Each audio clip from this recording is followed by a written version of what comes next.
Pues buenas tardes, gracias a todos por venir, gracias a la Asociación Hipatia por invitarme a dar esta charla, que como podéis ver se llama El Jesús histórico y su mensaje original. Quiero indicar que para hacer esta investigación me he basado en prestigiosos expertos en este tema. Ahí hay el nombre de algunos cuantos: Antonio Piñeiro, César Vidal, José Luis Parise, Félix Gracia. Y aunque he leído, no he hecho caso de muchas hipótesis, teorías que funcionan por ahí, que dan para mucho, pero que no tienen una base, suficientemente base histórica. Entonces, he procurado basarme en datos ciertos, porque ya con los datos ciertos ya da para mucho, para que liarla más. Empezamos. Vale, empezamos. Un momento.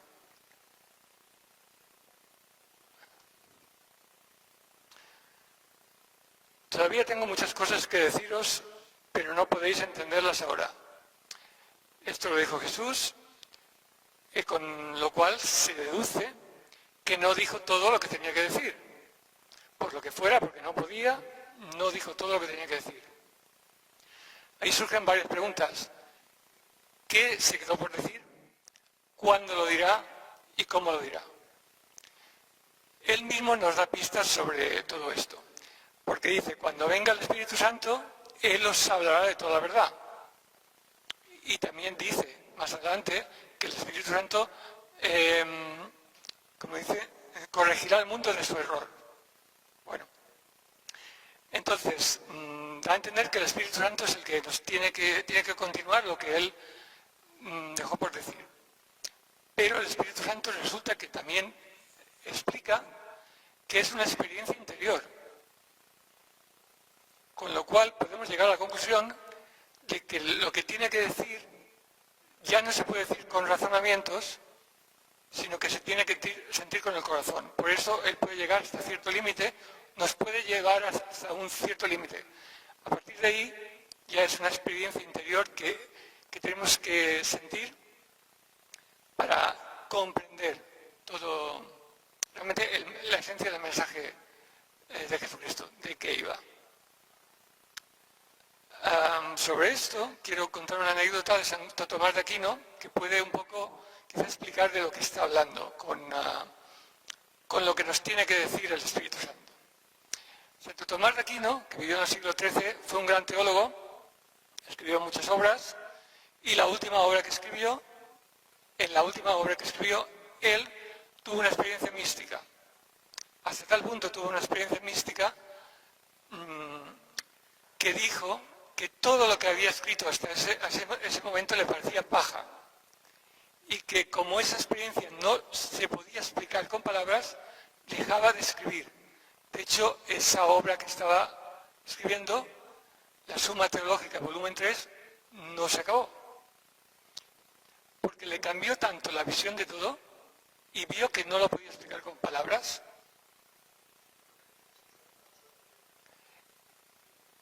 Quiero decir, entonces la experiencia esta, a ver, los problemas técnicos, ahora más o menos, vale. Pues bueno, esto es lo que queda por decir, lo vamos a tener que entender con la emoción, con el sentimiento, que es, así es como tenemos que invocar al Espíritu Santo, a partir de la emoción. También dijo, la verdad os hará libres. La pregunta de siempre es, ¿qué es la verdad? Bueno, vamos a ver si a lo largo de la charla lo aclaramos un poquito, pero también se puede hacer la pregunta, ¿libres de qué? Porque, en fin, los creyentes se puede decir libres del infierno, libres del demonio, pero lo que está claro es que libres del sufrimiento, porque lo que está claro es que sufrimos. En esta vida sufrimos. El sufrimiento básico, de fondo, es el sufrimiento existencial. Por tanto, de lo que nos tiene que librar es del sufrimiento existencial. De las preguntas estas que parece que no tienen respuesta de qué sentido tiene la vida, qué hago yo aquí, qué pasa después y a dónde voy. Entonces, si eso se aclara, o él lo aclara, o lo sentimos, nos liberaremos del sufrimiento existencial, que es el que causa el sufrimiento psicológico, que a su vez causa el sufrimiento físico. Para ligar todos esos conceptos hay que entender que hay 3 niveles de conciencia. Jesucristo, digamos, nos llevó al segundo nivel, que es en el que estamos, pero en su mensaje aún todavía por descubrir otro nivel. Vamos a ir por partes, vamos a ir a lo que es el primer nivel. Para explicar el primer nivel me voy a ir a la forma que tenían los judíos de ver la vida en tiempos de Jesús. Que es lo que yo llamo el primer nivel. Digamos, los judíos, y voy a hablar en pasado porque me refiero a hace más de 2000 años, aunque muchas cosas se pueden aplicar ahora, pero bueno, para no liarnos, lo dejo en pasado y ya está. Los judíos creían en un único Dios, cosa que los diferenciaba del resto. Y creían que eran el pueblo elegido por Dios. O sea, había un único Dios para toda la humanidad, pero los había elegido a ellos para manifestar su voluntad a través de ellos. Y también creían en que en algún momento iba a llegar un Mesías que los iba a salvar. No se sabe muy bien de qué, pero los iba a salvar de algo. Para ellos no pensaban en términos espirituales, entonces no pensaban que era una salvación espiritual, sino pensaban que era una salvación del invasor, del infiel. De hecho, en su cosmología, el Mesías iba a llegar al final de los tiempos, iba a salvarlos de la invasión, del infiel, a todo eso con poderes sobrenaturales, con un ejército de ángeles, tal cual, como si fuera la guerra de las galaxias, más o menos así se lo imaginaban ellos. Y una vez triunfado el Mesías, los demás pueblos de la tierra se iban a convertir al judaísmo, puesto que se darían cuenta de que Dios estaba con ellos. Y una vez ocurrido eso, habría una batalla entre el bien y el mal, que ganaría el bien, lógicamente, y se acabaría el mundo. Lo cual lo estaban deseando. Estaban deseando que se acabara el mundo y llegara al fin de los tiempos. Por una sencilla razón. Porque para ellos, en su creencia, la resurrección de los muertos ocurre al final de los tiempos y no antes. Es decir, hasta que no se acabe el mundo, aquí no resucita nadie. Entonces, realmente estaban deseando, los creyentes, que se acabara el fin del mundo y que resucitaran para el juicio final, y unos iban para un lado y otros para otro. Entonces, retomando, Dios se comunica con los judíos, su pueblo elegido, mediante los 10 mandamientos en principio. A partir de los 10 mandamientos surgen un montón más de leyes, normas, regulaciones, etcétera, hasta que llega un momento, en tiempos de Jesús, que un judío tenía que cumplir hasta 613 normas al día. Con tanta norma tenían tiempo para poco más, sobre todo en cuestiones espirituales, intelectuales. De modo que en su visión, el que se salvaba, al final de los tiempos, pero vamos a decir el que se salvaba, era el que cumplía las normas. Tú podías ser un mal bicho, pero si cumplías las normas te salvabas. Y otra persona podía tener un gran corazón, pero si no cumplía las normas muy al pie de la letra, pues lo siento mucho. Entonces, digamos, ese primer nivel que yo llamo el nivel burocrático. Eso no quiere decir que uno puede ser buena persona y todo lo que quiera, pero porque le nace a él. Porque ahí lo que se pedía era cumplir las normas. Cuando triunfa Jesús, es decir, cuando resucita y los discípulos comprenden que estaba hablando de otra cosa y no de esa liberación por las armas, entonces entienden algo, un poco, mejor su mensaje. Y llegamos a este segundo nivel, porque es en el que estamos, que yo le llamo el del trabajador honrado. Primero es el nivel burocrático. El del trabajador honrado es el de una persona que hace bien su trabajo por un salario y espera ser recompensado. Y si no hace bien su trabajo, pues también sabe lo que le espera. Y en ese nivel estamos porque es el nivel de que los buenos van al cielo y los malos no, así de simple. Creamos o no en eso, en ese nivel estamos. Y ahí nos hemos quedado. Tú haces bien el trabajo y tienes un premio o un castigo. Pero el mensaje de Jesús iba más allá. Iba más allá, lo que pasa es que, digamos, nos ha llegado el tercer nivel, que es la esencia, está, digamos, metido todavía en el mensaje de Jesús como un pequeño cofre donde hay una joya preciosa. Y que van pasando, pero nadie lo abre. O no se dan cuenta de que está el cofre, o no tienen la combinación para abrirlo. Es decir, el mensaje pasa, y lo bueno es que ha llegado, pero la cosa es que hay que llegar al tercer nivel y abrirlo. ¿De qué va el tercer nivel? El tercer nivel es una emoción, porque el alma es una emoción. El tercer nivel tiene que ver,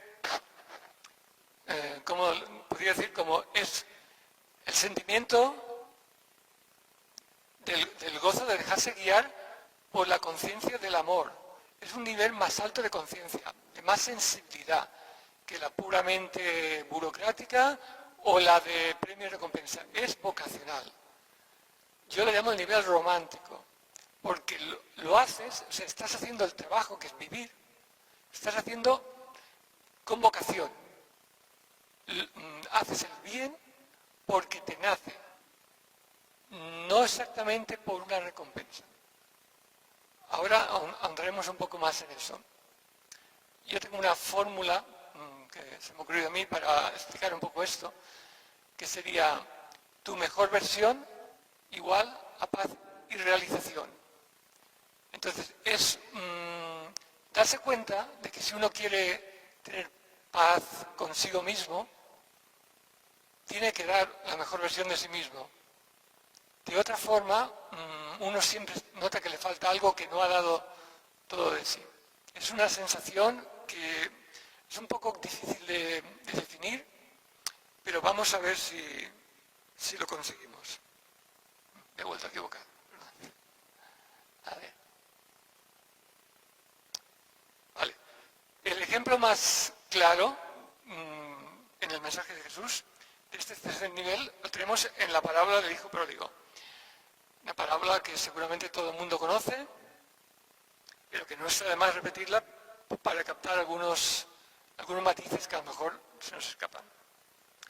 En la parábola del hijo pródigo tenemos a un padre muy rico que tiene dos hijos.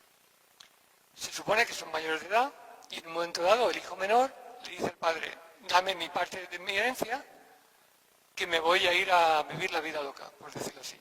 Su padre no le pone ninguna pega, ni se lo prohíbe ni le dice: toma, te corresponde, eres mi hijo, estás hecho a mi imagen y semejanza, así que has elegido libertad este camino.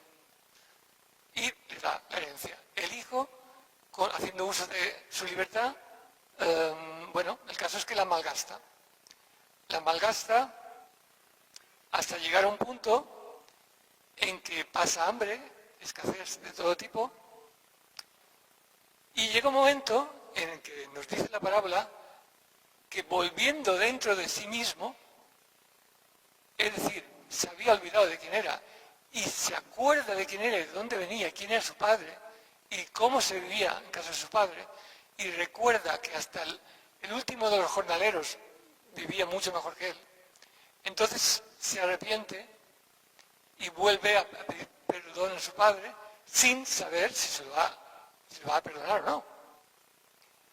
Su padre lo ve venir desde lejos, corre hacia él, lo abraza, lo besa, no le deja que se disculpe prácticamente, no le riñe ni le sermonea ni nada, lo recibe, se alegra muchísimo y le da una fiesta de bienvenida y aquí no pasa nada. Todo lo que has hecho, perdonado.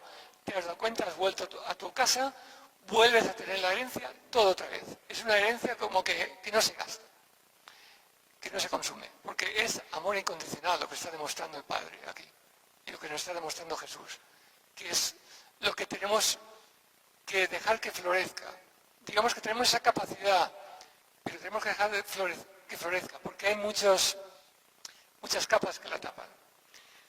Bien, la cosa no acaba aquí, porque el buen hijo, el hijo virtuoso, por decirlo así, que haciendo uso de su libertad decidió quedarse al lado del padre, también libremente, pero el buen hijo se ofende, se enfada cuando se entera y no quiere entrar a la fiesta.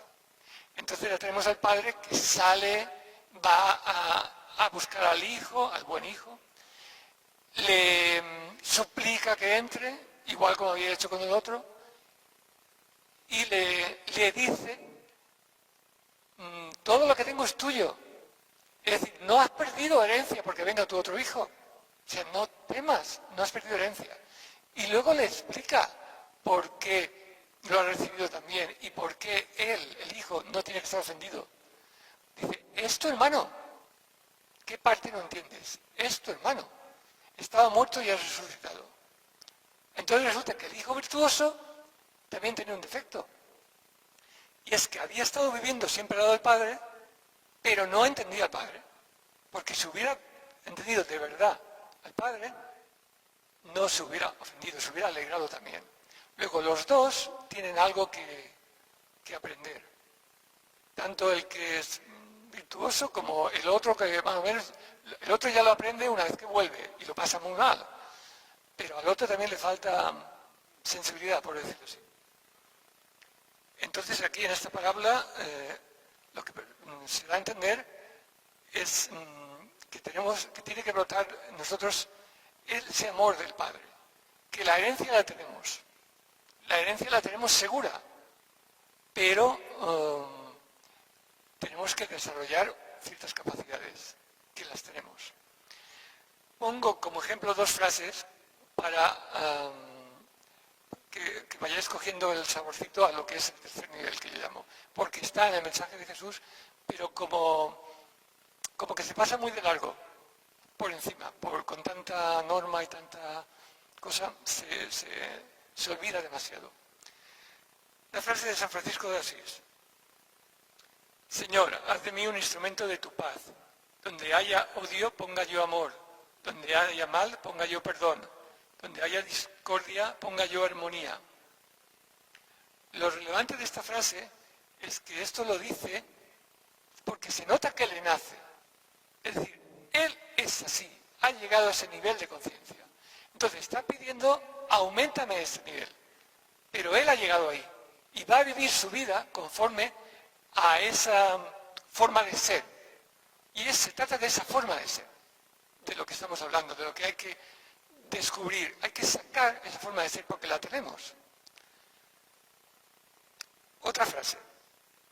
Esta es del místico sufí Ibn Arabi, que por cierto nació en Murcia en el siglo XII, en la España de la Reconquista. Mi corazón se ha abierto a todas las formas. Es una dehesa para gacelas, un claustro para monjes cristianos, un templo para ídolos, la cava del peregrino, las tablas de la Torá y el libro del Corán. Yo practico la religión del amor. Cuales quieran que sean las direcciones en que avancen sus caravanas, la religión del amor será mi religión y mi fe. Para mí es otro ejemplo de este tercer nivel, que es un amor universal, integrador, no sectario. Y es una persona que cuando dice eso es porque lo siente y ya se ha alimentado de ese sentimiento y lo está retroalimentando. Ese es el nivel que está implícito en todo el mensaje de Cristo, en el fondo, está hablando de eso. Pero muchas veces, entre tanta parábola y tantas cosas, perdemos la esencia. Ahora voy a recuperar el Jesús histórico para situar su figura.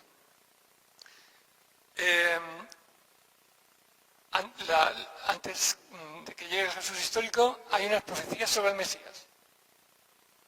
En esas profecías,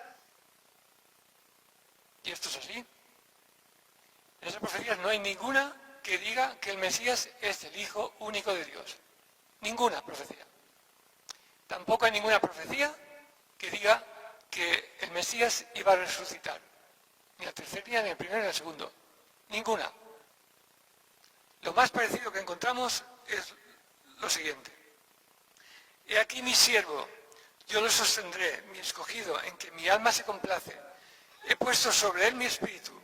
Él traerá justicia a las naciones. Este texto es curioso, porque en los evangelios, en las notas al pie de página que suelen haber, cuando Juan el Bautista bautiza a Jesús, se oye una voz en el cielo que dice, este es mi hijo amado en quien me complazco. Suele haber una nota al pie de página que dice, para que se cumpla la profecía de Isaías 42.1. Pues no, si tú te vas a la profecía de Isaías 42.1, te encuentras que el hijo, ¿cómo dice? Acabo de decir, el hijo amado se convierte en el siervo escogido. Y no es lo mismo ni parecido. Y esto es bueno, ya lo explicaré por qué. Voy al otro dato. Otra profecía. Yo le daré parte con los grandes, y con los poderosos repartirá el botín, porque derramó su vida hasta la muerte, y fue contado con los transgresores, habiendo él llevado el pecado de muchos e intercedido por los transgresores. Es decir, le daré parte con los grandes. No que sea, no es su hijo, le dará parte con los grandes. Y esto es bueno, esto es muy bueno. A ver, si es como dice San Pablo, el Hijo único de Dios, luego es Dios, luego nunca podemos llegar a la soltura. Si es Dios, Él perdonaba porque era Dios. Él lleva una vida ejemplar porque era Dios. Juega con ventaja. Y nosotros, pobres mortales, nunca vamos a poder igualarlo. Entonces, no nos queda más que rezar y poco más. Pero si es un nombre como nosotros, que ha evolucionado hasta llegar al nivel de hacer la voluntad de Dios en vida, llevar una vida ejemplar, una vida amorosa ejemplar, como si fuera el espejo de la voluntad de Dios, y ha alcanzado el nivel, que por cierto se llama crístico, el nivel de sentirse uno con Dios, y si es un hombre, y lo ha hecho, nos ha abierto la puerta a los demás, y nosotros también podemos hacerlo. Entonces sí que podemos perdonar como Él perdonó, y sí que podemos llevar una vida ejemplar como Él, pero como hombre, porque es más cercano,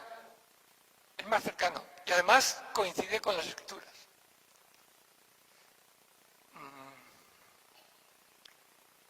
Bueno, Jesús en la historia. Todavía hay gente que se pregunta si existió o no. Los investigadores, más de un 90%, están de acuerdo que sí. Se saben datos históricos de algunos evangelistas, lo que hizo, dónde fue martirizado. Entonces, los evangelistas hablaban en nombre de Jesús. Entonces, si no hubiera existido, todo es una locura, no tiene sentido. De todas maneras, hay dos testimonios muy claros, directos. Hay varios historiadores también que lo nombran, Suetonio, Tácito, Plinio el Joven, pero el testimonio más claro es el historiador romano Flavio Josefo, historiador romano de origen judío, que llegó a ser sacerdote, pero renegó de la fe judía, con lo cual los judíos no le tenían mucha simpatía precisamente. Pero él escribe 20 tomos de antigüedades judías y demuestra en los 20 tomos que es un historiador competente e imparcial.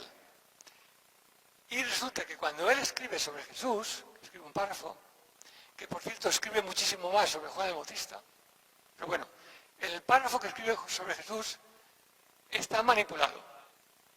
No nos ha llegado, no sabemos cuál es el original, porque resulta que Flavio Josefo escribe en griego, que era la lengua internacional entonces, y cuando lo traducen al latín, lo traducen cristianos. Y cuando se encuentra con el párrafo de que habla de Jesús, le dan su toque personal. Con buena intención y un poco de mala voluntad, lo retocan en el párrafo de forma que no sabemos realmente. Sabemos que hablaba de Jesús, porque de hecho más adelante vuelve a nombrar a los discípulos de Jesús. Luego no tiene sentido que después hable de los discípulos de Jesús si antes no hablaba de Jesús. O sea, sabemos que lo nombra en la historia, pero no sabemos exactamente lo que dice. Ahora bien, mira tú por dónde, en el año 1971 se descubrió una traducción árabe de las obras de Flavio Josefo. Y tal y como aparece el texto allí, tal vez sea lo más parecido al original que dice Flavio Josefo. Y dice: en ese tiempo existió un hombre de nombre Jesús. Su conducta era buena y era considerado virtuoso. Muchos judíos y gente de otras naciones se convirtieron en discípulos suyos. Los convertidos en sus discípulos no lo abandonaron. Relataron que se les había aparecido 3 días después de su crucifixión y que estaba vivo. Según esto, fue quizá el Mesías de que los profetas habían contado maravillas. Bueno, sea así o no, el cierto es que está en la historia. También hay otro texto, el que está más abajo, que está en la historia y que es ni más ni menos que de quienes lo condenaron a morir, los sacerdotes. Los sacerdotes judíos guardan registro de sus decisiones y sus actividades.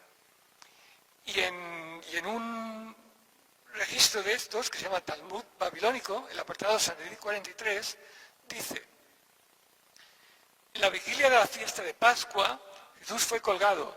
40 días antes, el heraldo había proclamado: ha de ser conducido fuera para ser lapidado, porque ha practicado la magia, ha seducido y hecho apóstata a Israel. El que tenga algo que decir en su defensa, que venga y lo diga. No habiendo salido nadie más en su defensa suya, en la vigilia de Pascua fue colgado. Está bastante claro, y lo dicen los que lo condenaron. Lo condenaron, sí, después, por favor, las preguntas después. Lo condenaron a ser lapidado, pero finalmente fue colgado. La víspera de Pascua. Hay un pero sobre ese texto, que no está fechado, y cabe la duda de que si era ese Jesús o no. Bien, esa duda está ahí, pero ya es bastante complicado que una persona que se llame Jesús sea acusada, condenada a ser lapidada y acabe colgado y en víspera de Pascua. En fin, de todas maneras nos queda Flavio Josefo, pero ese texto está ahí. Para entender un poco el contexto de Jesús también hay que hablar de los esenios. Los esenios eran una secta de bastante prestigio. La palabra quiere decir como virtuosos, eran famosos por ser virtuosos, piadosos, muy sanos. De hecho, se bañaban todos los días, que era una novedad por aquel entonces, y se le llamaba terapeutas por eso. Luego la palabra terapeutas viene de los esenios. Pero bueno, los esenios no aparecen en los evangelios. Y es muy curioso porque deberían aparecer, puesto que eran importantes. Entonces se ha especulado por qué no aparecen. Desde luego no tendría nada en contra de ellos, eso está claro. Pero hay una posible explicación que pueda sonar un poco rara, pero después cuando ahondemos vamos a ver por qué lo digo. Cuando se escriben los evangelios y se ordenan y se decide que sí, que no, tal y cual, hay que vender al mundo, especialmente a los no judíos, la imagen que tiene Pablo de un Jesús, hijo de Dios. Entonces, si los esenios habían educado a Jesús y lo habían preparado para esa misión, pierde fuerza la imagen de un ser completamente divino que viene y ordena y hace todo. Porque si está preparado, ya estamos otra vez en la imagen de un hombre que lo han preparado y ha llegado hasta cierto nivel. Por eso quizá no interesa decir que fuera el Señor. Pero vamos a ver con los datos por los que es muy difícil que no lo fuera, o por lo menos muy aliado con ellos. Los esenios tenían varias características. Una es que no solo se basaban en la Torá, también leían los Vedas de la India y los libros sagrados egipcios. Y de todo eso hacían una doctrina, lo incluían todo. También estaban convencidos que de ellos iba a llegar el Mesías. El Mesías tenía que salir de la secta esenia. De hecho, eran también astrólogos, que son los únicos en Israel que les preocupaban las estrellas y se ocupaban de ellas. Y miraban las señales de las estrellas para averiguar astrológicamente cuándo iba a venir el Mesías. Y descubren la señal en el año 7 a.C. No vamos a entrar mucho en eso, pero la estrella de Belén es una señal astrológica que ellos detectan y que está corroborada. Pero bueno, el tema no es ese. El tema es que los esenios creían que iban a llegar dos Mesías, dos, porque la palabra Mesías es el plural de Mesías. Iban a salir de ellos. Ellos los iban a reconocer, los iban a captar, los iban a educar. O sea, todo sigue el plan esenio, al pie de la letra. Un primer Mesías iba a ser sacerdote del linaje de Aarón, que iba a indicar, aquí tenéis, detrás de mí viene el verdadero Mesías, que es el rey profeta. Él, como sacerdote, unge, señala al otro. Ese es el plan esenio. Y Juan el Bautista era hijo del sacerdote Zacarías, del linaje de Aarón por su madre, Isabel. Jesús, del linaje de David, lo sabemos. Entonces, el plan se cumple a la perfección, el plan esenio. Ahora bien, hay que reconocer una cosa. Jesús va más lejos del plan esenio, porque el plan esenio era muy apocalíptico. Entendido por apocalipsis, la palabra apocalipsis quiere decir revelación, pero entendido por apocalipsis lo que entendemos hoy de catastrófico. Es decir, llegaba el Mesías y venía el fin del mundo. Jesús le da un giro a eso. Pero todo el plan sigue el plan esenio y está apoyado por los esenios, si no, no hubiera triunfado nunca. Porque para que lo escucharan tenía que tener alguna autoridad. Si no, no lo iban a escuchar. Pablo y la salvación. El cristianismo que tenemos hoy en día, la visión de Jesús que tenemos hoy en día, es la visión de Pablo. Es la que ha triunfado. Habían varias visiones más, pero es la que ha triunfado. Y eso es bueno. Hasta ahora es bueno.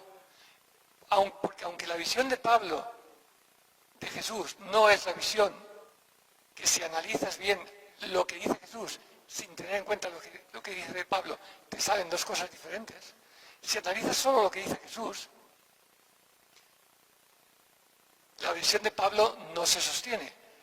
Pero lo bueno es que, como he dicho antes del cofre, al triunfar el cristianismo gracias a Pablo, y su visión de Pablo, que por otro lado era la mejor que se podía tener, porque es fruto de su tiempo, el cofrecito con el tesoro está dentro del mensaje. Nos ha llegado el cristianismo hasta hoy. Y el mensaje de Jesús sigue intacto. Lo que pasa es que no hemos llegado al nivel de abrir el cofre. Pero es bueno que haya llegado el mensaje de Jesús en la versión de Pablo, porque seguramente en ninguna otra versión que había muchas más, hubiera triunfado y hoy no tendríamos cristianismo.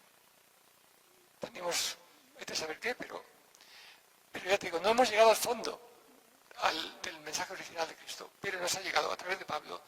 ¿Por qué? ¿Por qué triunfó Pablo? Muy fácil. Porque puso la salvación a precio de saldo. Me explico. Pablo, que no conoció en vida a Jesús, tiene la visión de que, bueno, Jesús resucita, es el Mesías, y que creyendo en él y obedeciéndole, que básicamente decía que había que amarse y comportarse bien, te salvas. Con eso te salvas. Eso es una novedad, porque para los judíos tienen que cumplir las 613 normas. Y los judíos que creen en Cristo, además, creer que Jesús es el Cristo y hacer el bien, cosa que antes no tenían por qué hacer el bien. Y sin embargo hay judíos que creen en Jesús, judíos ebionitas, pero que se enfadan con Pablo y lo quieren matar y le llaman traidor. Porque Pablo dice, desde el momento que ha llegado Jesús, todo lo anterior, la ley de Moisés, todo lo demás sobra, no sirve, está obsoleto. Solo hay que creer en Jesús y portarse bien. Ya estás salvado. Puedes comer de todo por hacer lo que quieras, dentro de un orden. Y ya estás salvado. Pero eso a los gentiles les va de maravilla, a los no judíos. Porque los no judíos tenían la salvación muy, muy cara, muy, muy insegura. Los no judíos tenían dioses, pero eran dioses caprichosos, que más que menos quiere salvarse, es decir, cuando mi cuerpo se muera, yo quiero seguir. Entonces, hay unos dioses, y la gente cree en un dios o en otro, el que quisieran, había barra libre. Pero ninguno de esos dioses, a nadie le garantiza la salvación. Ninguno, son caprichosos. Entonces, lo único que podría hacer la gente es adular mucho a su Dios, ser un pelota de su Dios. Estar todo el rato, te quiero mucho, te hago sacrificios, te pongo flores, tal y cual. Y a ver si el día que se moría él estaba de buenas y decía, venga tú, pasa. Así, tal cual. Era lo único que había. O había una cosa muy difícil, que era la salvación para los ricos, que siempre hay clases, que es que había unos ritos de iniciación en el templo de Éfeso y aquí y allá, que te ibas allí, que si eras imagínate que eras de Málaga, pues te ibas a Grecia, te pasabas 6 meses haciendo una iniciación, primer nivel, te volvías, al año siguiente ibas. La iniciación, segundo nivel, te gastabas toda tu fortuna y bueno, ya te habías salvado. Pero eran 4 gatos para los ricos. En fin, la salvación estaba muy cara. Y Pablo, que era muy vehemente, muy convincente, les explica que, oye, que es muy fácil. Creen que Jesús ha resucitado, es el Mesías, y te salvas. Pues bueno, así, ya digo, a precio saldo, convirtió a miles y miles. Además tenía otra ventaja. Y es que Pablo inventó la seguridad social. Es decir, un gentil, un pagano, si una mujer se quedaba viuda o un niño huérfano, una persona se quedaba pobre, no lo amparaba nadie. Pero si te hacías cristiano, la comunidad cristiana te amparaba. Y ahí unos se amparaban a otros. Luego entonces había doble salvación. Cuando te mueres te salvas y en vida no te quedas sin un médico o sin nada para comer. Había una doble salvación. Así que corrió como la pólvora su visión de Cristo en el Imperio Romano.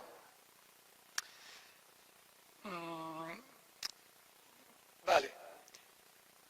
Las cartas de Pablo son como mínimo 20 años anteriores al primer evangelio. Pablo fue muy rápido, convirtió muy rápido, porque tenía mucha prisa, porque él seguía con la visión, esto es interesante remarcarlo, él seguía con la visión de que tenía que convertir mucha gente, porque si no convertía mucha gente no llegaba al fin de los tiempos.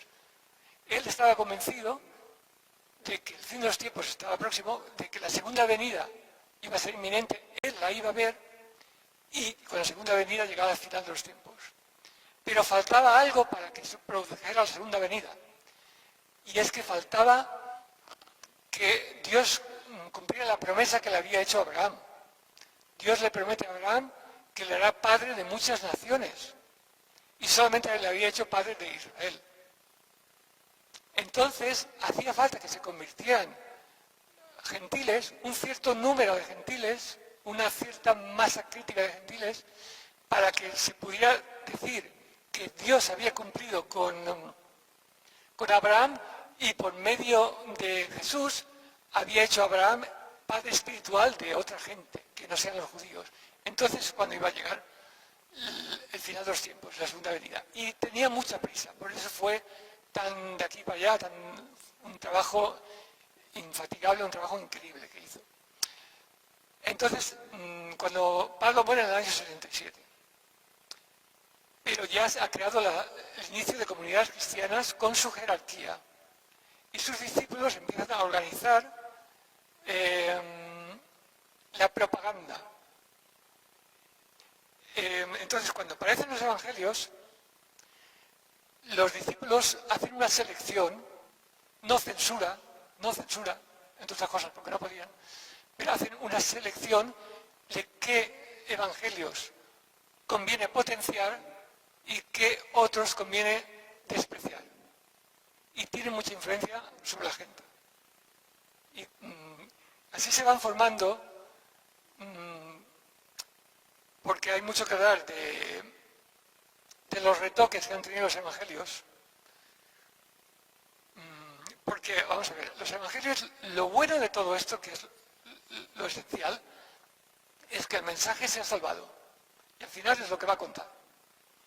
Pero los evangelios, los 4, han sido retocados, sobre todo al principio, varias veces hasta que se quedaron en el año 325 como están ahora.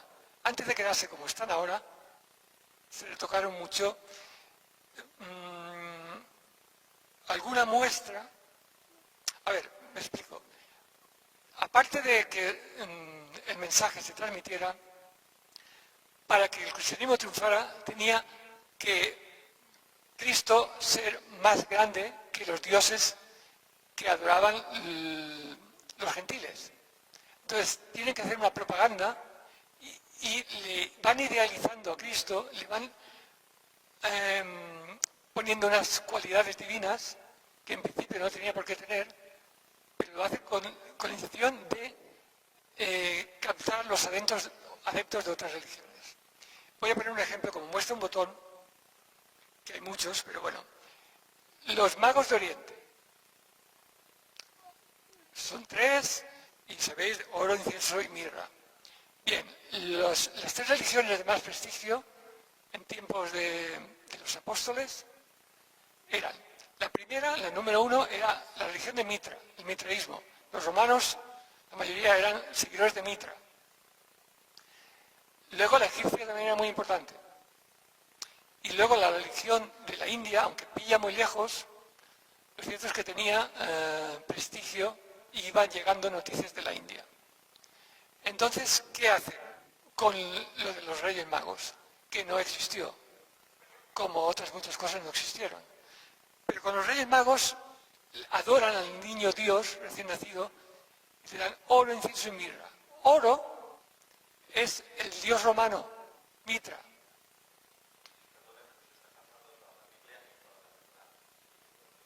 Bien. Sí. Vale.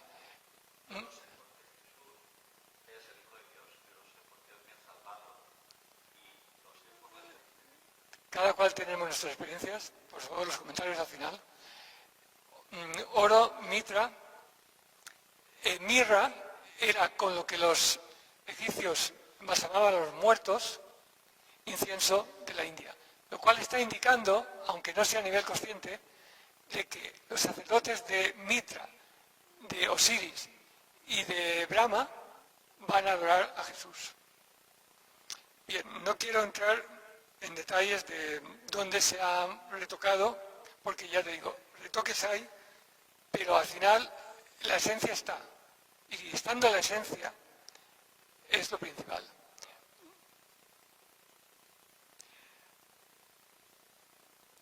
Pero para llegar a la esencia, hay que entender qué cosas la han tapado. Entonces, vamos a dar un salto al año 325, Concilio de Nicea, donde se fija la Iglesia y el credo tal y como es hoy. Entonces, ahí se fija todo.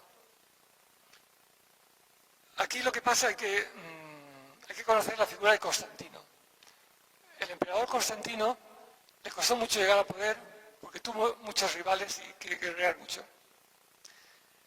Pero a él, por lo tanto, como no estaba muy seguro en el poder, le interesó crear que hubiera una religión oficial en la que apoyarse. Entonces, en el año 307 declara religión oficial del imperio el mitraísmo. Mitraísmo, porque era la que desde hacía varios siglos era la primera. Para entonces ya existían los cristianos y tenían mucha fuerza, pero a él no le caían simpáticos los cristianos entonces, porque como él tenía la manía de decirse que era divino, los cristianos negaban su divinidad y por lo tanto no le pagaban impuestos.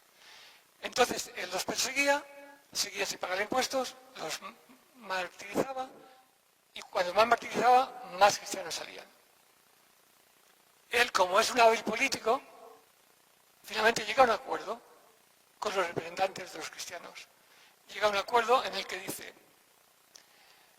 vosotros me reconocéis como legítimo emperador, no porque yo sea divino, sino porque Dios lo quiere. Es decir, no porque yo sea Dios, sino porque Dios lo quiere. Me concedéis que tengo la autoridad, el beneplácito de Dios para ser emperador. Llegaron a ese acuerdo.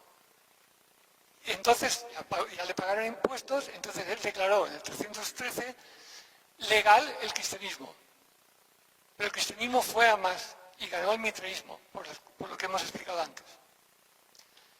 Entonces él le interesó y en el año 325 declaró que la religión oficial había cambiado y ahora era el cristianismo, para lo cual tenía que hacer algo, que era unificar criterios, porque habían varios criterios.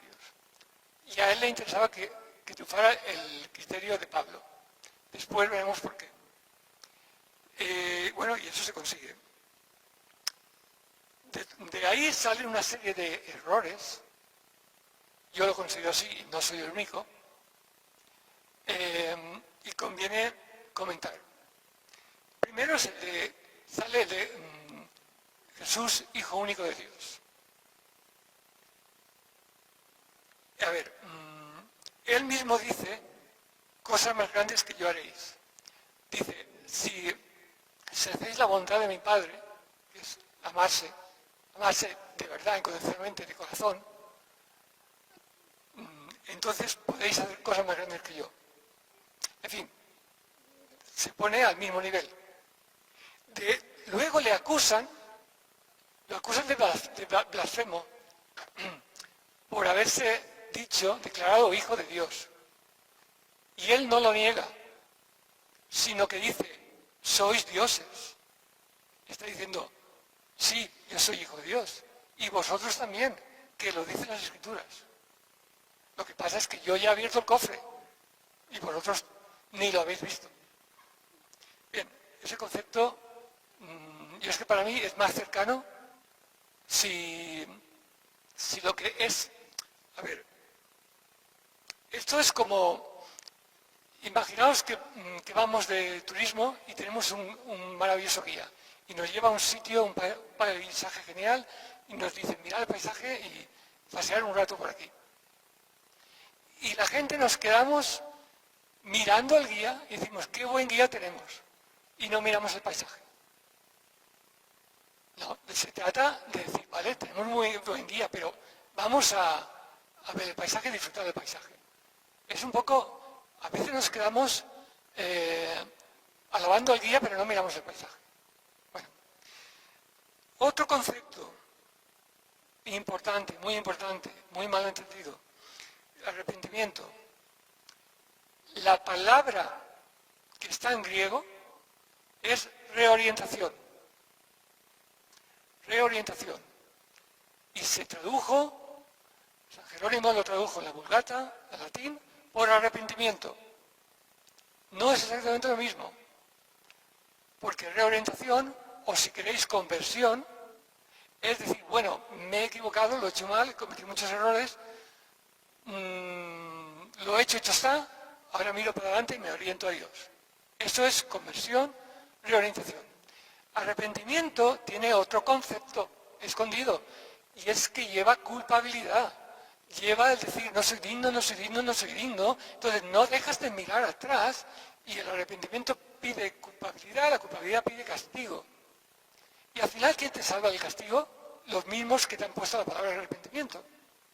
Si se hubiera traducido por reorientación o conversión, menos sufrimiento de conciencia nos hubiera caído encima y mucha gente que hoy se ha salido estaría. Porque ese concepto, esa forma de vivir el arrepentimiento ha hecho mucho daño. Y es por una simple mala traducción de la palabra. Que se parece, pero no es lo mismo. Otra cosa es que si Dios es amor y Jesús es Dios, Jesús es amor. Eso parece claro. Pero vamos a verlo en detalle y os propongo un truco. Cada vez que aparece la palabra Jesús o Jesús habla de sí mismo, sustituir la palabra Jesús por la palabra amor y va a dar resultados sorprendentes. Cuando dice yo soy el camino, la verdad y la vida, poner el amor es el camino, la verdad y la vida. Cambia mucho. Y es lo mismo. Cuando dice allí donde haya dos o más unidos en mi nombre, allí estoy yo entre ellos, poner allí donde haya dos o más unidos con amor, allí está el amor entre ellos. Porque para amar necesitas a alguien más. Si estás tú solo, ¿quién te ama a ti? Sí, claro. Es un truco sencillo, sustituir la palabra Jesús por amor. Y lo entiendes. Luego vamos a ver que lo que dice Jesús no es lo mismo que dice Pablo. Y hoy en día la Iglesia, y cuando digo Iglesia me refiero al catolicismo, a los evangélicos, a los ortodoxos, están demasiado basados en lo que dice Pablo. A ver, no me estoy metiendo con Pablo, porque Pablo y Cristo no son lo mismo. El mensaje de Pablo es un mensaje temporal, el de Cristo es intemporal.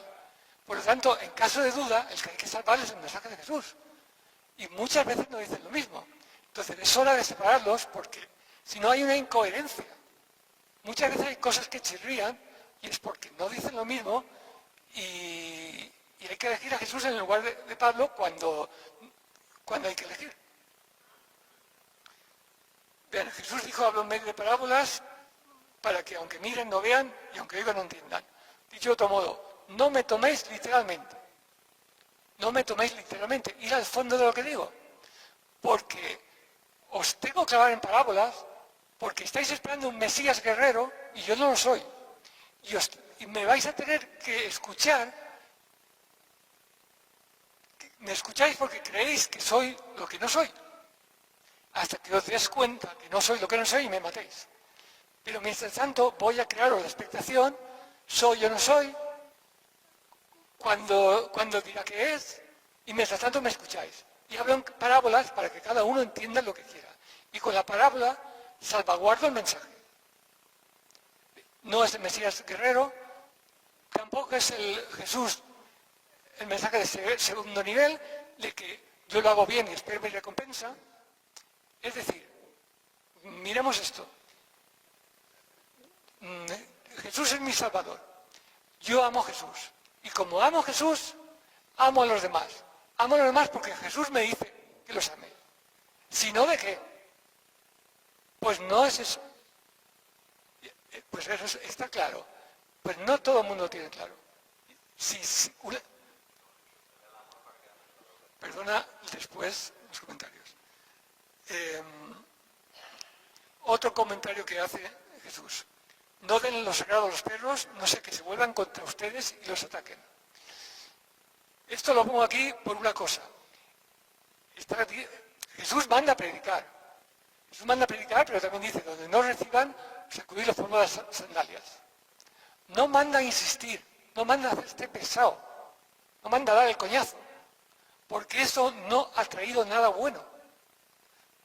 Porque hace daño al que predica y se cansa y se deprime, y hace daño al que le insisten, que acaba hasta el gorro y te ganas un enemigo, como aquí lo dice, te ganas un enemigo. Yo tengo gente, amigos míos, muy abiertos de mente y tal y cual, que suelen venir a lo que yo hago, las cosas que yo... Cuando sabían que era el tema de Jesús, han dicho, no, ni hablar, no podemos más, no lo soportamos. Porque es importante insistir. Bueno, lo que quiero comentar. Esto que viene ahora, pongo la cita, porque si no van a decir, no puede ser que lo haya dicho. Mateo 21, 31. Les aseguro que los recaudadores de impuestos y las prostitutas van delante de ustedes hacia el reino de Dios. Eso lo está diciendo a las fuerzas vivas de la comunidad. Lo está diciendo a los sacerdotes, a los fariseos, a los que tienen el poder. Les está diciendo que a ellos les falta una cosa. Tienen el corazón duro y son crueles. Y esta otra gente moralmente reprobable, según la moralidad que ellos mismos dicen, en cambio tienen capacidad de sentir, capacidad de emocionarse, de amar. Y al final es lo que importa. Por tanto, van delante. Él dice, mi reino no es de este mundo. Mi reino no es de este mundo. Estaban esperando que se le proclamara rey en este mundo y creara un ejército. Y él dice, mi reino no es de este mundo. Lo dice, pero no lo entienden. Pero él lo dice. Lo van a entender después, pero él decirlo lo dice. También dice, cuando están esperando la segunda venida, que va a ser lo que he dicho antes, tipo guerra de la galaxia, con una nube, con un ejército de ángeles y tal y cual. Y él dice, en cambio, no volverán a verme hasta el día que digan, bendito el que viene en el nombre del Señor. Entonces, ¿qué segunda venida es esa? Si no me llaman, no vengo. Entonces, no voy a venir sin avisar. Me tenéis que llamar primero. Ese reino de Dios que tiene que venir es interior. Es una experiencia interior. Que se me ha olvidado antes decir que los esenios, casi la principal diferencia que tenían con el resto, es que ellos tenían una acción de Dios como una experiencia interior. Y es lo que él está diciendo. Ellos están entendiendo y siguen entendiendo la segunda venida con el ejército celestial. Y aún hay gente que sigue pensando lo mismo. Pero él está hablando de una experiencia interior. De hecho dice, el Espíritu de la verdad, que es el Espíritu Santo, a quien el mundo no puede aceptar porque no lo ve ni lo conoce, vive con ustedes y estará en ustedes. Jesús habla del reino de Dios, que es un término que no está en el Antiguo Testamento, es original de él, pero no explica lo que es. No explica lo que es. Deja que crean lo que puedan y ya lo entenderán más adelante. Cuando le preguntan cuándo va a venir, dice, ya está aquí. Pero ya digo, eso lo entendieron los que lo han entendido después. Él pone un ejemplo. Dice, es como una semilla plantada que en un momento dado va a germinar. Luego es como una semilla latente que cada uno tiene. Cuando germine, eso ya. Y también quiero aclarar, bueno, esto ya es vamos a decir, una convicción personal. Él, en vida, cuando predica, habla del reino de Dios. Y cuando anuncia la muerte que se va a ir, cambia el término y habla del Espíritu Santo. Pero tanto el reino de Dios como el Espíritu Santo está hablando de un estado interior que va a hacer que florezca, que veas la vida de otro modo. Pero en vida lo llama reino de Dios porque están esperando que venga un reino y después les llama Espíritu Santo. Él dice, mi paz os dejo, mi paz os doy. Bien, eso está claro. Vamos a comparar a Jesús con Pablo. Pablo era un visionario, sabemos que era muy vehemente, primero persigue a los cristianos, luego se convierte. Con su carácter, de Pablo solamente sabemos lo que él mismo dice de sí. Y con eso nos basta.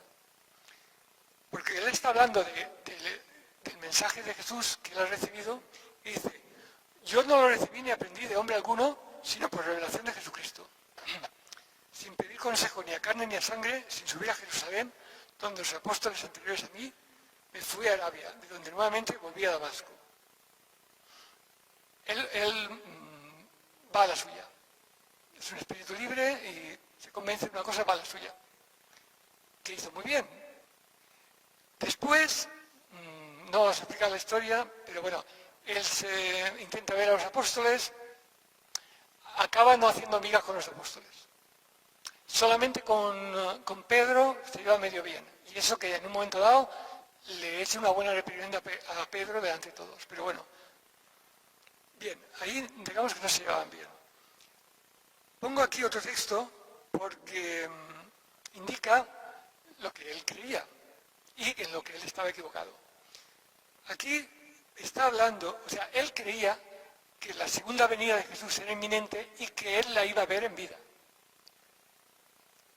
Por tanto, le preguntan sobre qué pasará con los que se han muerto, los que mueren antes de que vuelva Jesús. Y dice, nosotros, los que vivamos, los que hayamos quedado, seremos arrebatados juntamente con ellos en las nubes para recibir al Señor en el aire. Y así estaremos siempre con el Señor. Bien, eso no fue así. Pero hay una diferencia entre los apóstoles y él. A los apóstoles Jesús nunca les dijo cuándo era la segunda venida. Y ellos creían que era inminente, pero lo creían por su cuenta.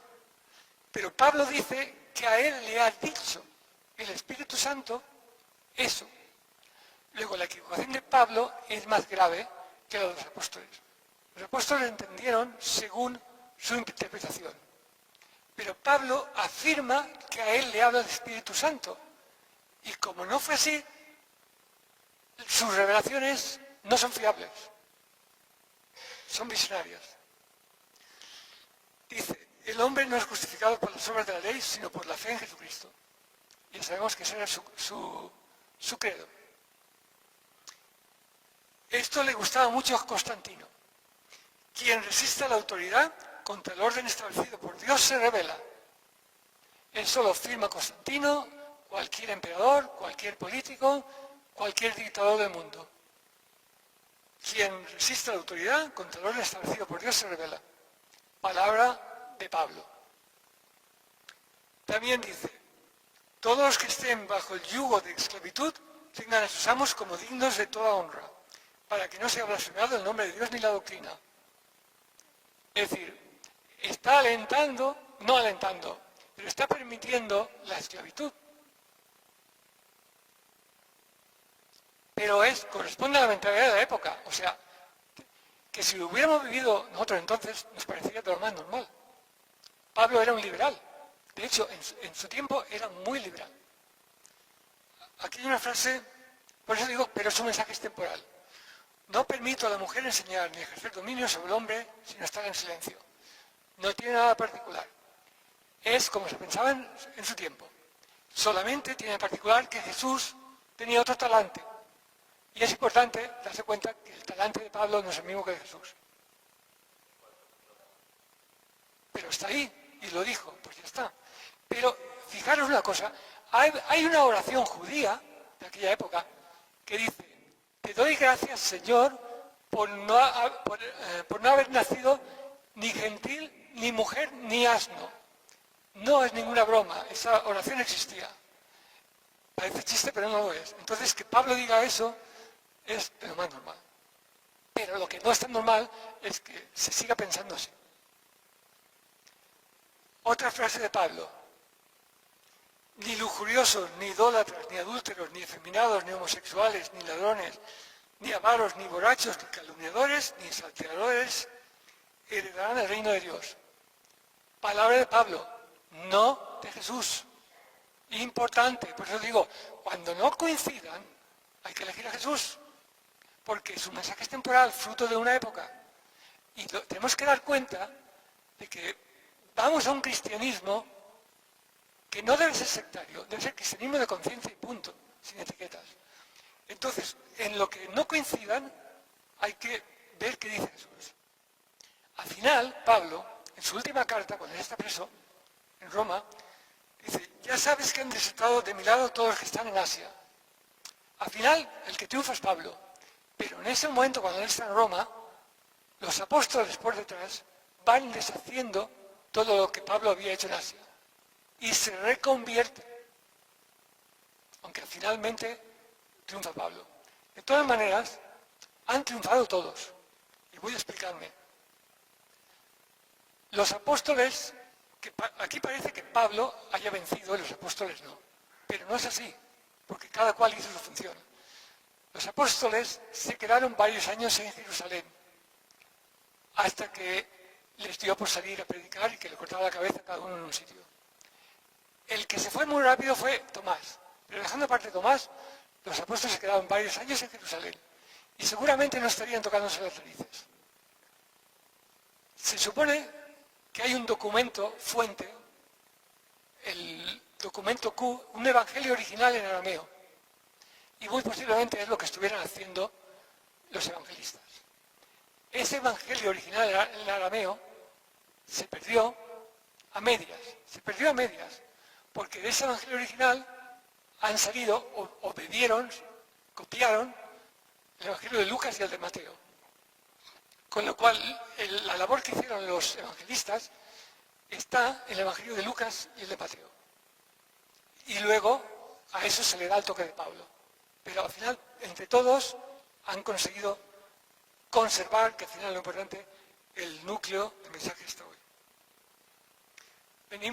Vienen las frases de Jesús y el talante cambia.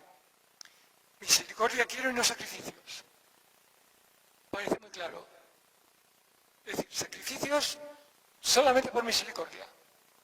Sacrificios y luego no tener misericordia no te da ningún punto. Eso durante mucho tiempo no se ha entendido. Ha habido muchos famosos que se fustigaban, pues ningún punto. No da puntos. Amaos los unos a los otros, en eso conocerán que sois mis discípulos. Esto también hay que entenderlo bien, porque lo que se ha entendido muchas veces es los católicos amaros entre vosotros, los evangélicos amaros entre vosotros, los musulmanes amaros entre vosotros, pero podéis mataros entre vosotros unos a otros.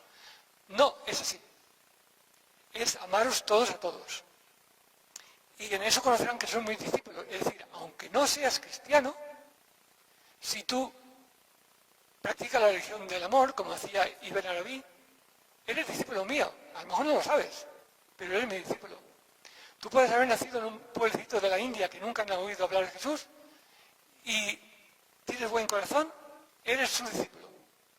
Puedes, como he dicho antes, haberte educado en un colegio de curas, y haberte quedado hasta el gorro y salir rebotado y no querer ni oír ni hablar, ser un ateo recalcitrante, pero tienes buen corazón, eres su discípulo. Amad a vuestros enemigos, orad por quienes os persiguen, para que seáis hijos de vuestro Padre que está en el cielo. Muy difícil, muy difícil. ¿Cómo se hace eso? Cambiando la forma de ver todo, recibiendo el Espíritu Santo, cambiar la forma de ver todo. Imaginaos por un momento que sois Dios, es decir, que sois el Padre. ¿Imagináis lo de la parábola del Hijo Pródigo? Sois Dios y todos los humanos son vuestros hijos. Todos. ¿Se pelean entre sí? ¿Os gusta? No. ¿Queréis más a uno que a otro? Lo normal es que no. Lo normal es que no. ¿Hay alguno más especial? Lo normal es que no. Lo normal es que si eres Dios y todos son tus hijos, los quieras a todos. Y tú tienes que ponerte en su lugar y entender que el otro es tu hermano. Que sois hijos del mismo Dios. Para eso nos vamos a la última frase. Padre, perdónalos porque no saben lo que hacen. Lo dijo en la cruz. ¿Por qué pide perdón? Porque son unos ignorantes. Ignorantes espirituales. Como son unos ignorantes espirituales, tienes que perdonarlos. Tienes que ser comprensivo. Tienes que comprender más de lo que ellos comprenden. Hay una película que se llama El juego de Ender, que hay una frase que dice, si comprendes a tu enemigo, también lo amas. Y entonces ya no es tu enemigo. Por eso antes he recalcado la comprensión. Para amar al enemigo, tienes que comprender que no es tu enemigo. Tienes que comprender que él todavía no se ha dado cuenta. Que él te ama pero aún no lo sabe. Y que está en una fase de evolución y que cada uno está a un nivel. Y entonces, bien, el concepto está claro. Que hay que cambiar de paradigma para que se pueda perdonar. Desde este nivel, no. Ahora tenemos que cambiar el chip. esta frase la pongo porque tiene su miga. Perdona nuestras ofensas como también nosotros perdonamos a quienes nos ofenden. Se reza muy a menudo, sabéis, en el Padre Nuestro. Se reza generalmente repetitivamente y no cala. Tenemos un impermeable maravilloso. Santa Teresa enseñó que la oración tiene que ser de corazón, es decir, que cuando reces tienes que sentir lo que dices hasta que te haga vibrar, hasta que te emocione. De todas maneras, no la saco a colación aquí por eso, sino porque la traducción original pone deudas. Deudas de dinero, indicando con deudas de todo tipo. Pero la palabra en griego es deuda. Perdona nuestras deudas, económicas y de las otras, pero las económicas también. ¿Qué pasó? Que al traducirse al inglés, lo cambiaron, pusieron ofensa, pusieron trespasses, la palabra trespasses, y se cambió el inglés a ofensas. Por influencia del inglés, en Sudamérica, el español sudamericano, lo tradujeron, influenciados por el inglés, a ofensas. Y para unificar criterios, hemos ido a caer en coger el criterio del que está un poco cambiado, para alegría de los banqueros. Pero bueno, es igual, el concepto está claro.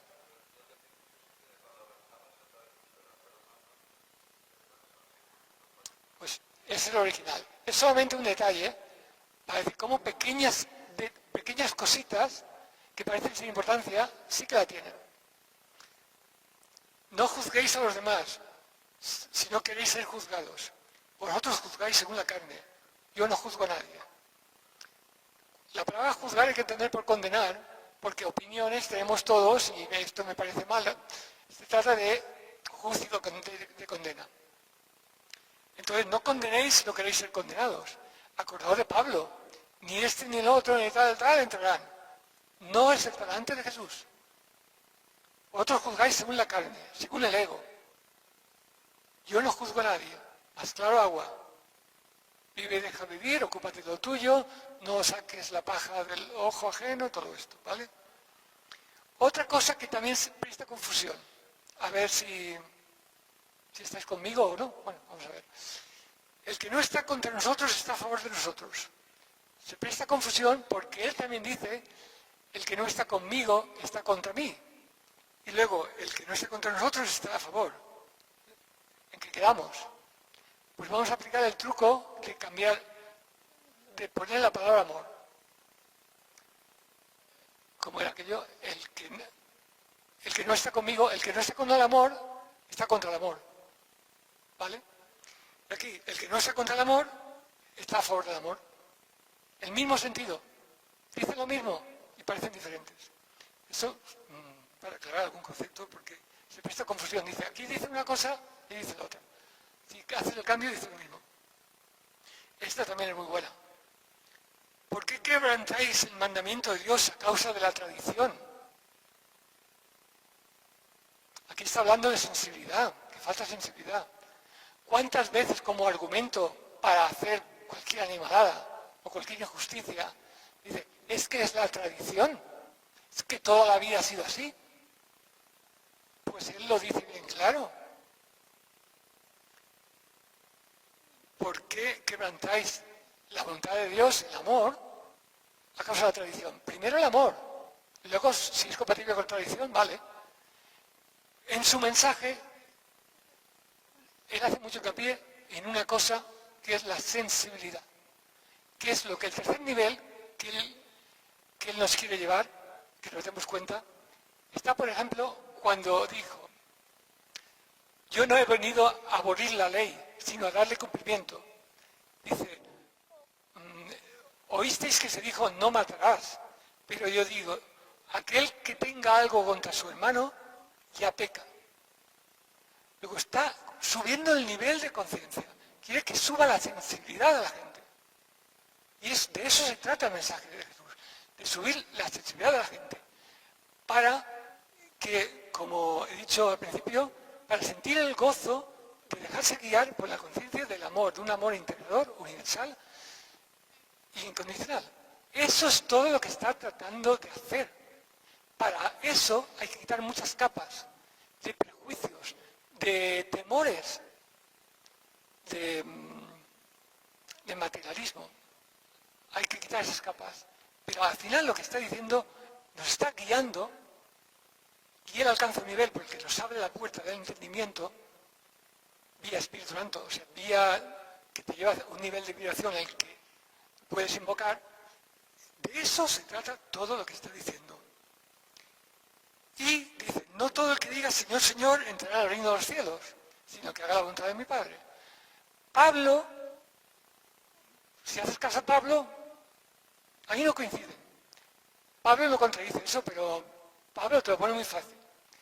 La fe casi sin obras basta. Y él dice, no, no, no.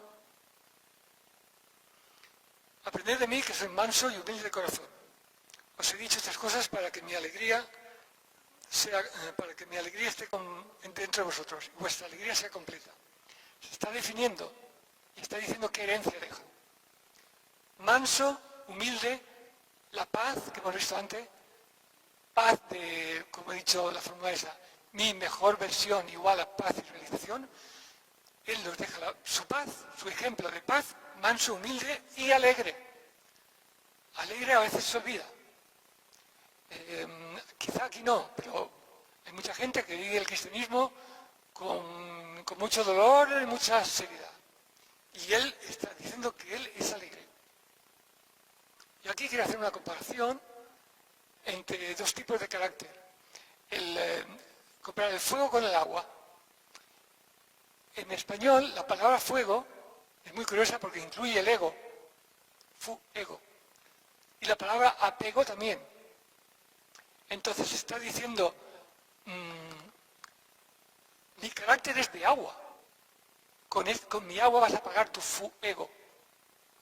Tu fuego del mundo, demonio y carne. Tu fuego y tu apego lo vas a apagar con el agua mía que calma para siempre la sed. Que es que soy manso, humilde y tengo la paz de dar mi mejor versión. Eso es lo que está diciendo, al final de cuentas. Otra frase. Hay eunucos que se hacen a sí mismos por amor al reino de los cielos. El que pueda aceptar esto, que lo acepte. Está hablando de la castidad voluntaria.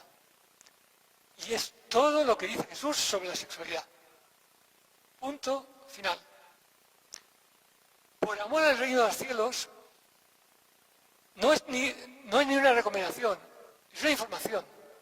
Dice, puede llegar un momento en que tu estado místico sea tal en que no te apetezca la sexualidad. Si lo puedes aceptar bien y si no, ya llegarás ahí si tienes que llegar. Ya está, no habla más, no le importa el tema. A Pablo sí, pero era el tiempo, ¿qué se le va a hacer? Y sigue. El reino de Dios no vendrá con advertencia, porque el reino de Dios está dentro de vosotros. Bueno, ya lo hemos visto más o menos. Esta es una frase que es vital entender. Yo os aseguro que se perdonará todo a los hijos de los hombres, los pecados y las blasfemias, por muchas que éstas sean. Pero el que blasfeme contra el Espíritu Santo no tendrá perdón nunca. Antes bien, será reo de pecado eterno. Fijaos que está diciendo que todo se perdonará. Todo es todo. Todo se perdonará a los hijos de los hombres. Menos una cosa. El pecado contra el Espíritu Santo. Hay traducción que dice pecado, otras dicen blasfemia. O sea, contra el Espíritu Santo no puedes ir. ¿Pero de qué va eso? Pues eso va de que tú hemos nacido con un destino. Somos el hijo pródigo y tenemos que volver. Y hasta que no volvamos, nuestra misión no ha acabado. Y eso no se te va a perdonar. Si tú tienes que volver, tienes que volver. Te puedes ir muy lejos, puedes tardar lo que quieras, pero no te van a perdonar que no vuelvas. Todo lo que hayas hecho mientras no has venido, se te va a perdonar. Pero es problema tuyo porque has sufrido un montón y lo vas a pasar fatal. Pero no se te va a perdonar que no vuelvas. Tienes que volver. Para ponerlo en términos metafísicos, un poquito complicado, en términos metafísicos sería como, somos el hijo pródigo. Nuestra herencia está con el Padre. Cuando nos vamos, nuestra herencia se queda ahí, esperándonos. Y cuando volvemos la vamos a recuperar. A esa herencia vamos a llamarle el Espíritu Santo, nuestro, el de cada uno. Nuestro espíritu se queda ahí cuando nos vamos a vivir la vida loca, como he dicho antes. Entonces formamos un ego. Tenemos un cuerpo y una mente que forma parte del ego. Podemos decir que tenemos cuerpo, alma y espíritu. Cuerpo-mente es el mismo ente con el que vivimos en esta vida. Cuerpo y mente es el ego. Con ese ego vivimos experiencias y formamos una conciencia, que es el alma. Y cuando nos liberamos de este cuerpo, nos queda esa conciencia. Cuando esa conciencia se haya purificado tanto por la experiencia, por la convicción, por lo que sea, que se ponga al lado del espíritu y le refleje completamente, entonces vuelves. Hasta entonces, hasta que no reflejes, hasta que la conciencia que va formando tu alma a través de las experiencias en esta vida con el ego, no se equipare y al espíritu, no vuelves. Eso es lo que no se te va a perdonar. Todo lo que hayas hecho mientras tanto, fuera. Pero tienes un camino que hacer y eso no se te va a quitar. Hay un libro que se llama Un curso de milagros. Un libro que explica muy bien todo esto de lo que estamos hablando del tercer nivel. Cómo alcanzar el tercer nivel, cómo visualizarlo, este nivel vocacional. Eso que te salga de dentro. Eso como Jesucristo decía que el buen hombre del tesoro de su corazón saca lo bueno. Pues de eso se trata, de que nos liberemos de los temores, de todas esas capas que impiden abrir el cofre con el tesoro del buen corazón. Ese libro es el libro gordo de Petete, es imposible resumirlo, pero lo traigo a colación porque da unas pautas que van como anillo al dedo aquí. A ver, empieza diciendo, nada real puede ser amenazado, nada irreal existe. En esto radica la paz de Dios. Luego dice, solo el amor es real. Es decir, el amor es tu herencia, es tu esencia, solo el amor es real. Todo lo que no es amor es un sueño. Y lo que tienes que hacer es despertar. Entonces, estate confiado, aunque estés en el sueño, por lo menos estate despierto dentro del sueño. Y estate confiado de que tu esencia, tu espíritu, permanece intacto. Ese es el concepto primero. Luego dice, la luz no vence a la oscuridad, sino que la luz difumina con su fulgor. A este nivel ya no se trata de una lucha entre el bien y el mal, se trata de un camino hacia el despertar. Conforme despiertas, vas brillando, vas abriendo la ventana y se va difuminando la oscuridad. Ya no es la lucha esta eterna entre que en el segundo nivel existe. Existe el diablo, existe el infierno. Estás en el segundo nivel, existe. Estás en el tercer nivel, estás despertando. El diablo existe, es verdad, en el sueño. Si despiertas del sueño, todo cambia. Pero no es tan fácil despertar, evidentemente. Perdonad un segundo.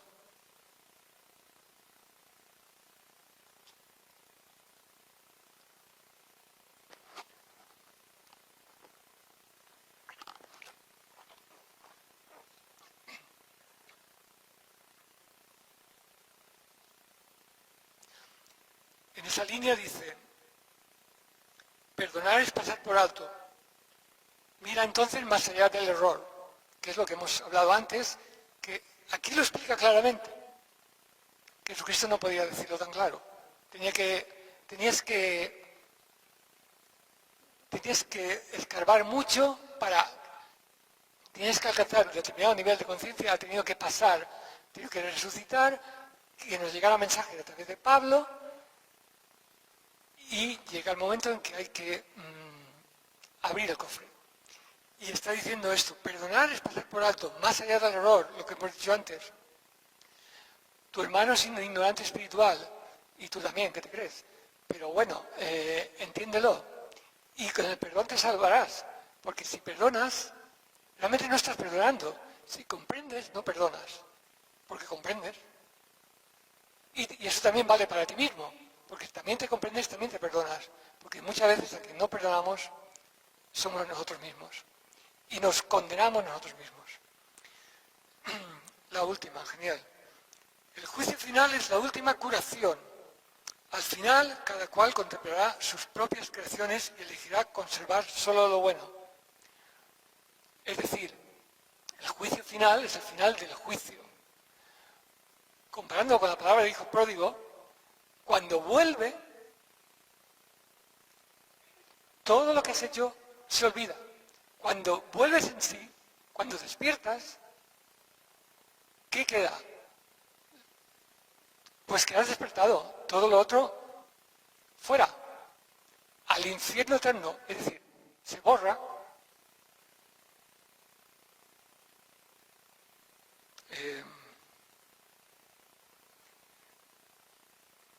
A ver, eso creo que está claro. Es que eso es bastante novedoso, acostumbrados a, por ejemplo, supongamos un pianista, vamos a poner un violinista que parece que es peor. O sea, un violinista que es un virtuoso del violín, para ser virtuoso del violín, ¿cuántas veces habrá tocado mal? ¿Cuánto habrá desafinado? ¿Cuánto habrá molestado a los vecinos? Pero ahora es un virtuoso del violín. ¿Quién se acuerda de eso? ¿Quién se acuerda de eso?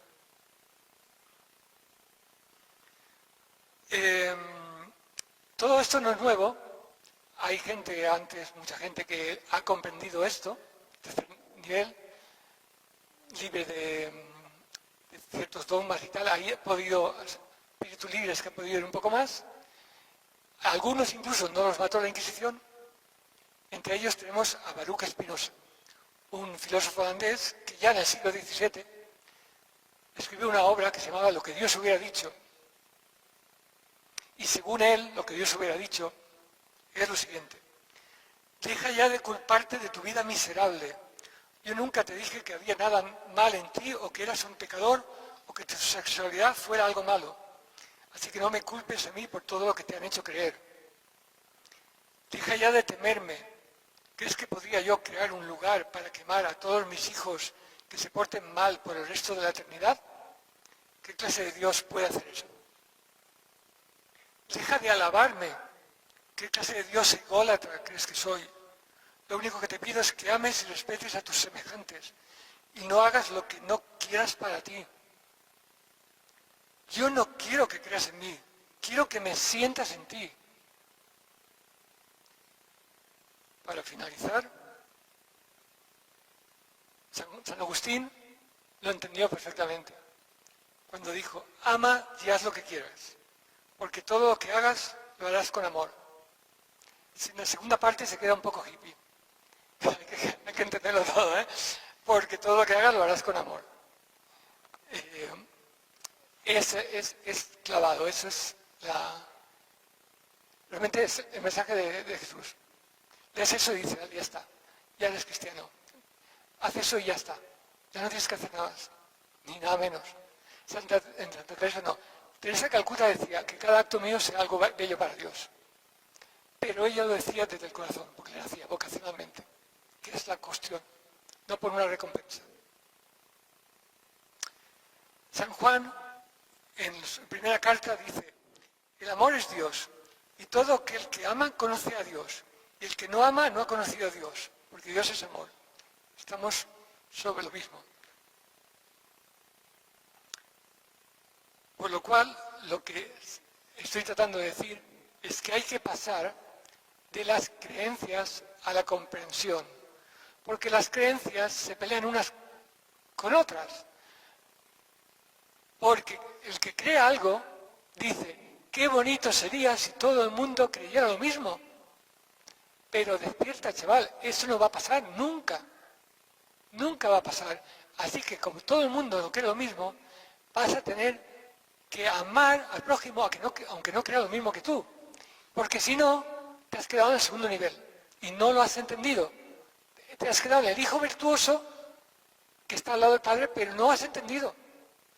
Tienes que amar al que no crea igual que...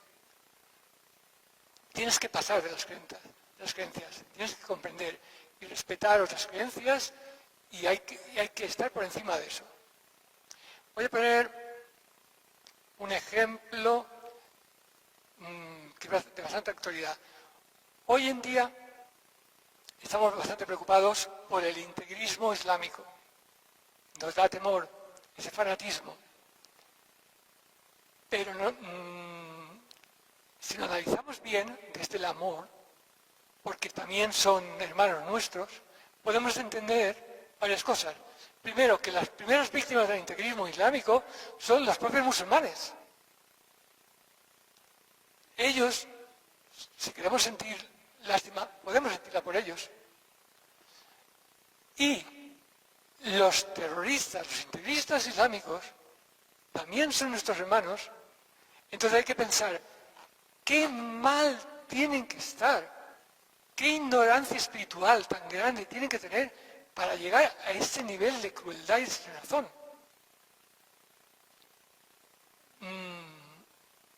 Porque no han entendido nada. Están en el primer nivel. En el primer nivel hay que cumplir las normas y el que no, lo cortamos. Todos son enemigos. No ven a Dios, no nos ven todos unidos con Dios. Dios es un concepto externo y estamos separados de Él. Por lo tanto, tú no tienes nada que ver conmigo. Eso no es. Y el mundo ya seguirá su curso. Entonces cada uno tiene que hacer lo que él pueda, pero sí comprender un poco, más que temer, decir, ver un moro por ahí y decir, uy, uy, uy, uy. A ver, tiene su vida, tiene sus creencias, también tiene sus miedos, a lo mejor él tiene más miedo que tú, porque a lo mejor tiene uno en su familia, cosa que nosotros no, normalmente. O sea que el amor supera el temor. Es lo que hemos venido a salarnos a fuego, como dice. Tenemos que probarnos de qué pasta estamos hechos. No hace falta ser héroes, ser comprensivos ayuda mucho.